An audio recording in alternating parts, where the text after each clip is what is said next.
It doesn't matter the circumstances. Whatever happens, the BLM crowd is never happy. When the Toronto police investigated internal complaints and police-involved incidents of violence, the left howled for civilian oversight. Well, they got it in the very first civilian oversight investigative agency in Canada, with the Special Investigations Unit, the SIU, when it formed in 1990. They are responsible for investigating police-involved incidents involving serious injury or death. This week, the SIU released their report into the death of Regis Korchinski-Paquet, 29, a black woman who fell to her death from a balcony in May of this year. Police were called by her mother as she was experiencing a mental health issue. When police arrived, she went out onto the balcony of their Toronto high-rise and tried to climb onto a neighbor's balcony by sliding along the railings. She slipped and fell to her death.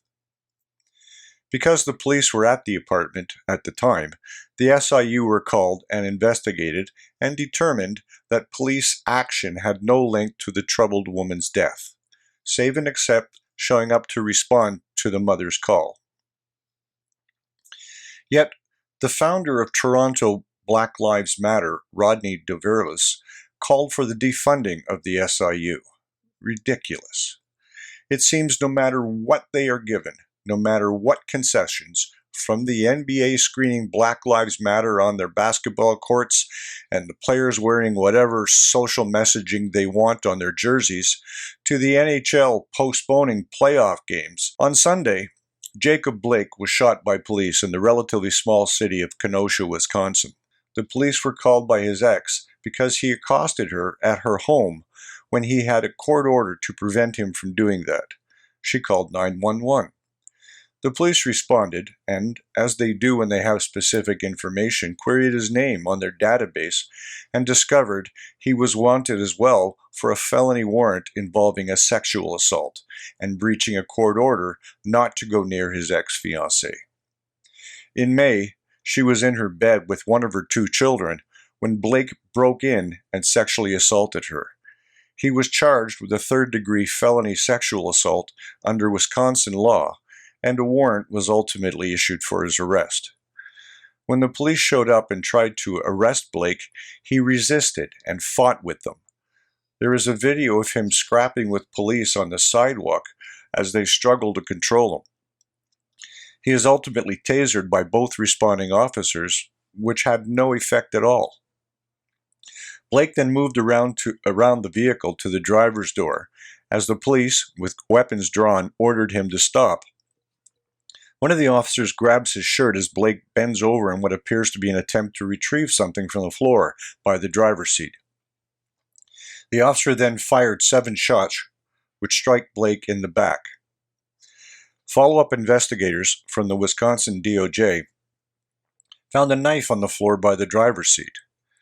Jacob Blake has a criminal history of violence. He is considered to be a danger to police. He has a history of violence in his relationships. He fought with police and tried to get at a weapon as police were struggling to arrest him on a felony sexual assault warrant and got shot for his troubles. And this is who the NBA, MLB, and the NHL publicly support. The BLM riots and protests across the country are incredibly misplaced.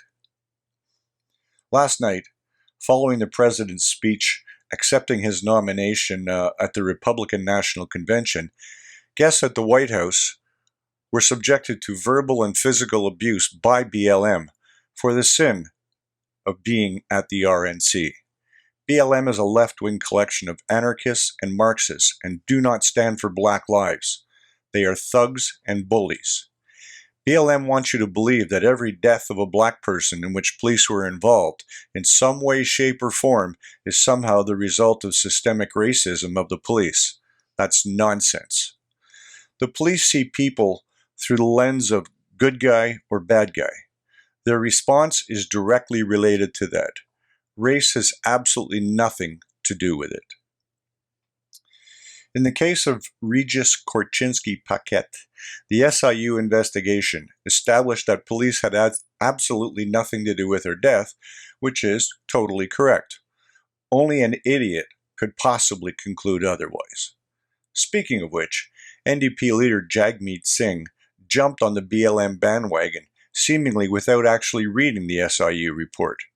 He proves every day just how irrelevant he has become to Canadian politics. For True North, I'm Leo Knight.